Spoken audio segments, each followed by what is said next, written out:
We all know that person, right? The entrepreneur who's always chasing the really flashy idea, like the next big TikTok feature or that lightning in a bottle app.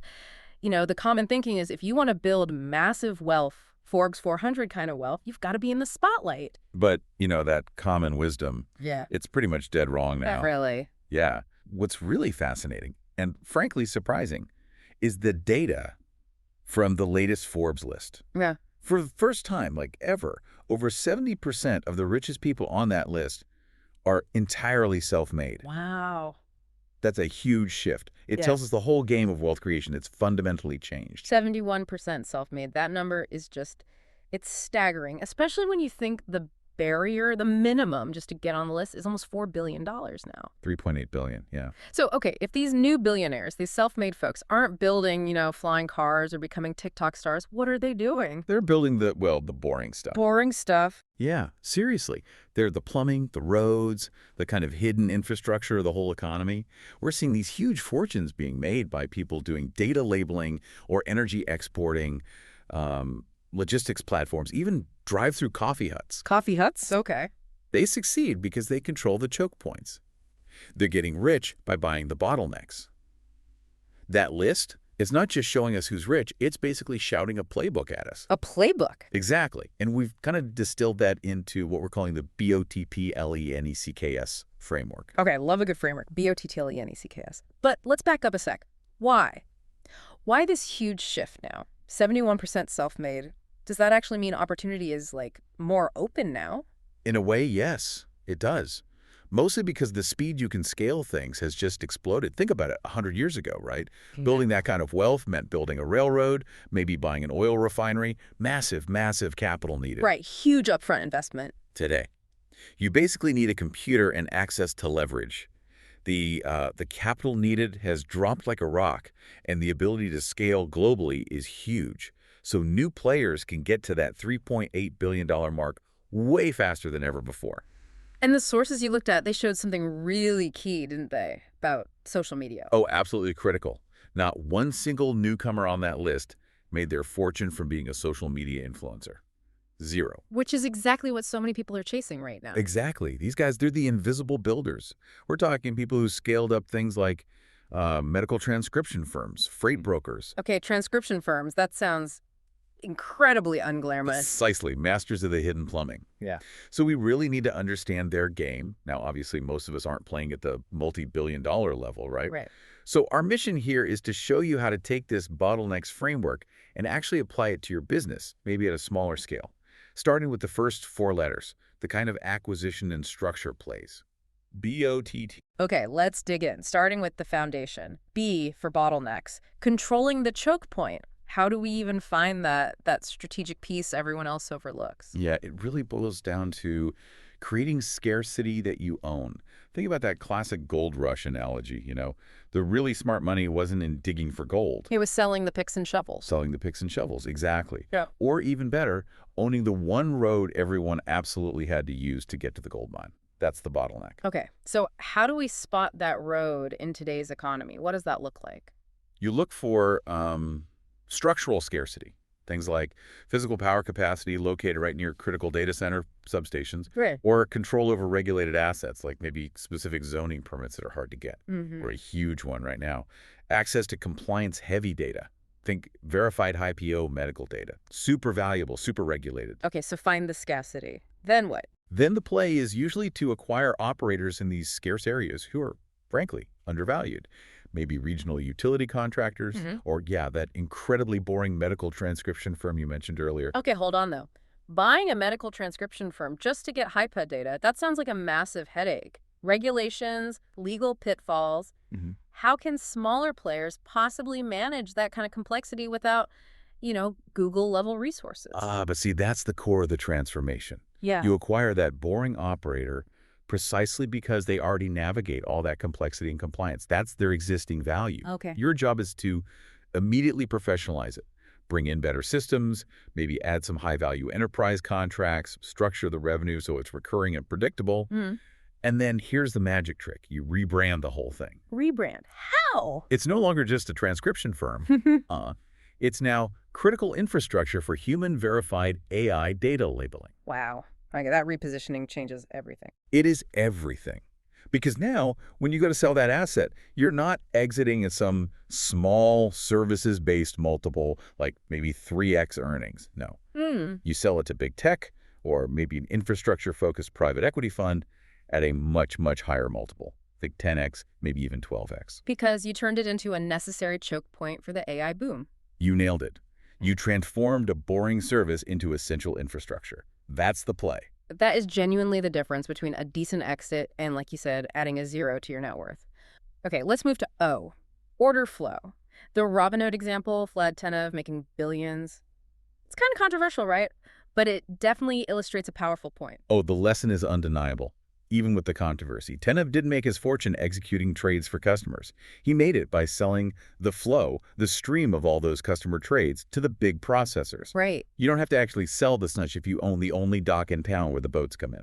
Okay, but trying to copy that model, isn't that basically playing in regulatory gray areas? Are we saying the path to wealth is just finding loopholes? Well, we're reporting on the strategy, right? Yeah. And it gets applied way outside of just consumer finance, often in fragmented markets where that order flow isn't as heavily scrutinized. Think about things like freight claims brokers. Yeah. Or commodity brokers, maybe even insurance lead generators. Less regulated spaces. Exactly. So the tactical blueprint looks like this. First, you acquire several of these small, fragmented brokers. Then you add real value, maybe integrating some AI automation for better matching or dynamic pricing. Okay. And then you monetize it in two main ways. One is the spread the little margin you make on each transaction. The other is the float the interest you earn by holding the cash temporarily as it moves through your system. So you basically become the central clearinghouse for that niche. That's it, exactly. You roll up, say, 4 to 6 of these little guys into one national platform. Private equity buyers love that kind of consolidation story. You can typically exit something like that at 8x or maybe 9x EBITDA, which, if you bought them right, is an easy 10x return play. And you do it without taking on the kind of regulatory heat you see in high-frequency stock trading. Fantastic. Okay, now the first T in BOTT is tools. Selling the shovels again. We all know the big story, right? Jensen Huang at NVIDIA selling all those GPUs for the AI gold rush. Huge success. But for the rest of us, how do we play the sell the shovels game without needing, $1 trillion market cap? Yeah, good question. We target the plumbing, the unsexy but necessary stuff within the big trends. So instead of GPUs, we look for niche specialized AI tools, things like annotation quality assurance software or tools for model monitoring, AI bias detection, stuff like that. The behind-the-scenes stuff. Exactly. And these are often small SaaS companies, software as a service, right? So they have that lovely, predictable subscription revenue. Maybe doing $5 million, $10 million in ARR, annual recurring revenue. And because the general SaaS market has kind of cooled off a bit lately, some of these smaller, maybe struggling companies, they can probably be acquired at more reasonable prices, right? Lower multiples. That's exactly the opportunity, correct. You acquire them relatively cheap. Now, here's the strategic move. You don't just run them as is. You bundle them together and you reposition them. You take that kind of boring single-function SaaS tool and you integrate it with a few others into a unified AI DevOps suite or something similar, crucially, with one simple billing system for the customer. So you take these individual, maybe easily overlooked tools and you package them into an indispensable platform for companies doing serious AI work. Precisely. Then you start cross-selling this platform into larger enterprise clients. You scale that ARR up, maybe get it to $50 million or so. Yeah. And suddenly you become a very attractive acquisition target for the hyperscalers, the Googles, the Amazons, or even specialized hardware firms like NVIDIA again. Because you solved a painful integration problem for them. You solved a hard plumbing problem. So they'll pay top dollar, often 10x to 12x ARR, because acquiring your platform is easier than building it themselves. But there's a big caution here. Okay. Never buy a tool that your likely acquirer could easily just build themselves in their next software update. It has to be genuinely sticky, solving a real complex problem. Good warning. Okay, smart. Now we hit the second T, which, sounds maybe the least exciting, but you hinted it could be the most valuable. Tax optimization. This is all about keeping what you actually make. You're absolutely right. People focus so much on the top line, the revenue, but how much you make is kind of secondary to how much you keep. And the single biggest tactical advantage here, especially in the U.S., is something called QSBS. QSBS. Qualified Small Business Stock. It's a section of the tax code. Basically, this rule lets a shareholder sell up to $10 million in stock gains completely, 100% tax-free. $10 billion tax-free per shareholder. Per shareholder, provided the stock is in the right kind of company structure, usually a C Corp, under certain asset limits, and crucially, it's held for at least 5 years. Wow. Okay, let me just simplify that for everyone listening. If I structure my startup the right way, as a C Corp that qualifies, and I hold my shares for 5 years, my first $10 million in profit from selling those shares, which normally gets hit with huge capital gains taxes. Gone. Zero tax. That's enormous. It is. And the real leverage comes from stacking those exemptions. Mm. Think about it. If you bring in family members or key employees as legitimate shareholders, say it's you and your spouse, well, that's potentially $20 million in gains, completely tax-free upon exit. So the playbook is? You acquire companies, where you restructure existing ones to make sure they qualify as C Corp, eligible for QSBS, generally under $50 million in assets at the time the stock is issued. You hold for the 5 years. And you strategically stack multiple $10 million exemptions across different entities or different shareholders over time. If you buy a company and grow it from, say, $5 million to $50 million, saving potentially $20 million in taxes through smart QSBS planning means you've essentially created an asset that's worth $20 million more to you personally than it is to almost any corporate buyer who can't use QSBS. Okay, mind blown a little bit there. That covers the structural advantages and the acquisition plays. BOTT, find the bottleneck, control the order flow, build or bundle the tools, and structure for tax optimization. Incredible foundation. But like you said, you can't really become a billionaire or even just massively wealthy on one small acquisition. You need a way to repeat this to scale it up. Which brings us, I guess, to the next part of the framework, the execution expansion letters, LEC. Exactly. LEC. And the L stands for logistics and land. This is what we call the boring cash machine. Think about Ross Perot Jr. He made an absolute fortune in logistics-related real estate. Okay. Now, the challenge here isn't that these businesses are somehow easy. They're not. But the competition is often lower precisely because they lack the sizzle and flash of a tech startup. So what kind of assets are we talking about here, these workhorse assets? Think about things like cold storage facilities located near a busy port, specialized trucking terminals, maybe rail spurs connecting to industrial parks. Even things like student housing complexes near major universities can fit. Okay. The key insight is that the existing owners, the people running these things now, are often, well, they're not very tech savvy. They run it the way it's always been run. Right, old school operators maybe? Yeah. So you acquire one of these assets, or a small portfolio, and you immediately add simple, often tech-enabled, proprietary value.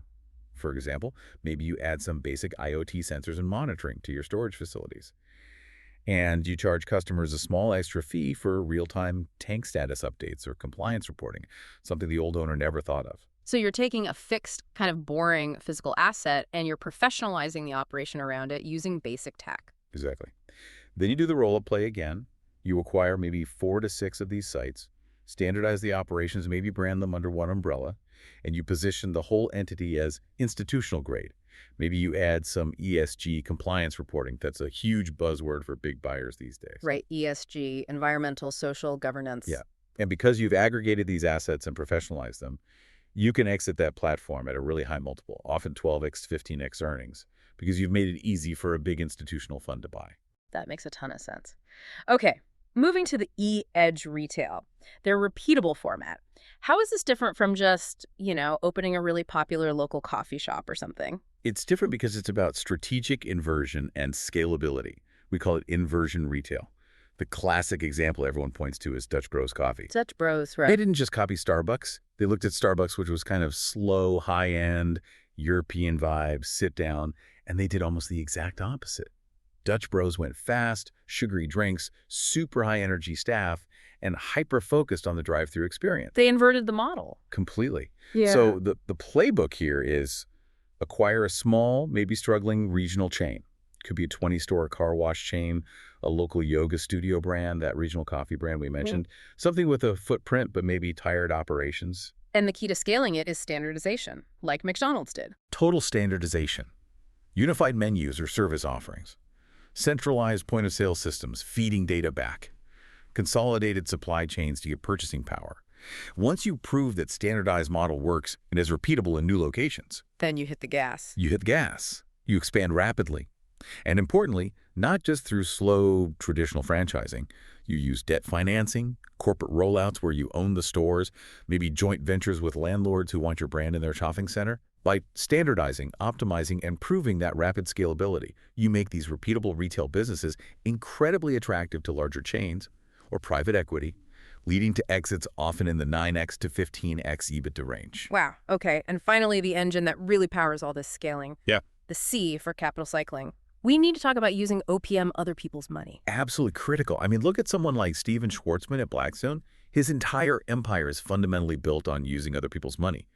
The key principle to grasp is that all skilled businesses, eventually they become two things. They become a bank and they become a recruiting agency. A bank and a recruiting agency. Interesting.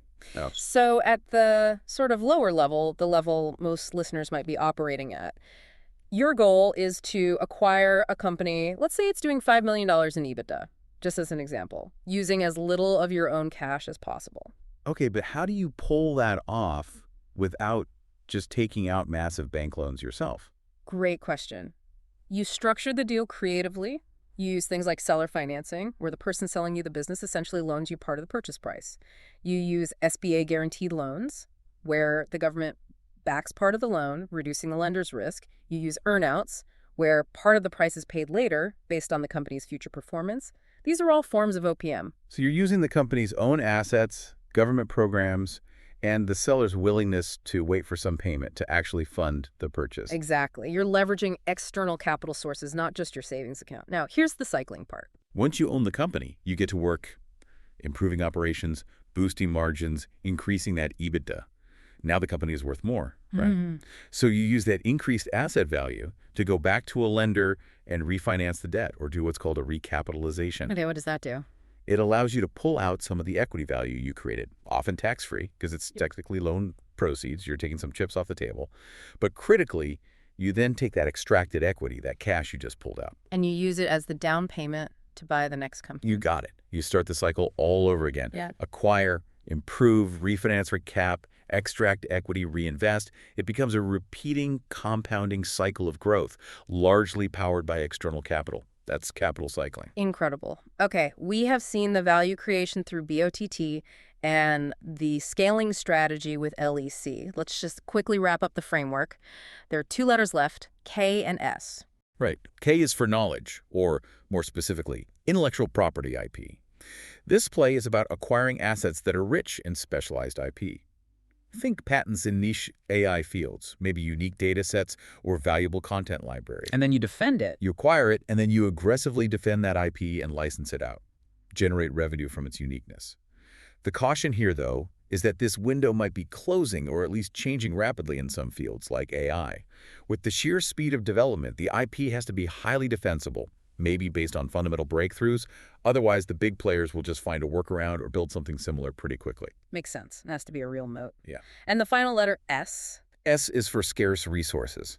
This is about exploiting true natural scarcity, things where they literally aren't making any more of it. Like what? Think water rights in arid regions, specialized mineral rights for elements crucial to batteries or electronics, or even securing the rights for power interconnects in strategic locations where grid capacity is limited. The hook is obvious. Nobody can just create more water or more lithium deposits. Right. However, this usually requires a very high amount of capital just to get in the game. And honestly, it can sometimes be difficult to add your own proprietary scalable value on top of just owning the right, compared to, say, professionalizing a retail chain or building out a logistics platform. There can also be ethical questions around acquiring rights from people who maybe don't realize their future value. Okay, got it. High barrier, potentially tricky. So if we sort of connect all these dots now, BOTTLE and ECKS, it sounds like the real path to this kind of self-made massive wealth isn't about doing just one of these things perfectly. It's more about intelligently combining maybe 3 or 4 of these plays into a cohesive strategy. That is absolutely the synthesis, the proven path. When you really distill what this new class of Forbes 400 billionaires has done, it almost always follows these 4 steps. First, you identify a real opportunity of the bottleneck. Second, you add some kind of transformational value. You turn that boring operator into essential infrastructure or that niche tool into a platform. Third, you aggregate to get scale, usually through roll-ups and that smart capital cycling we talked about. And fourth, you exit at a significantly higher multiple because of that total value transformation you engineered. So the final thought then, the big takeaway for you listening is that you might actually be closer to this than you think. You are probably already running some version of one of these plays in your current business. Oh, yeah. Maybe a small edge retail format, maybe you've built a niche tool, maybe you provide a specialized service, but perhaps you just haven't applied the strategic framework to it yet. That's often the only difference. A simple rethinking or repositioning of what you already do towards consciously controlling some kind of bottleneck. That shift in perspective can honestly be the difference between your current state and adding a 0 or even 2 to your net worth. It's really not about having the flashiest product on the shelf. So maybe the question to leave everyone with is this. What flow do you currently control? What pipe are you sitting on? Is it an audience you've built? Is it a stream of necessary data? Is it a highly specialized tool or service that a bigger industry relies on? That control point, whatever it is, that is your true source of leverage, not necessarily the thing itself. Well said. We'll see you next time for another deep dive.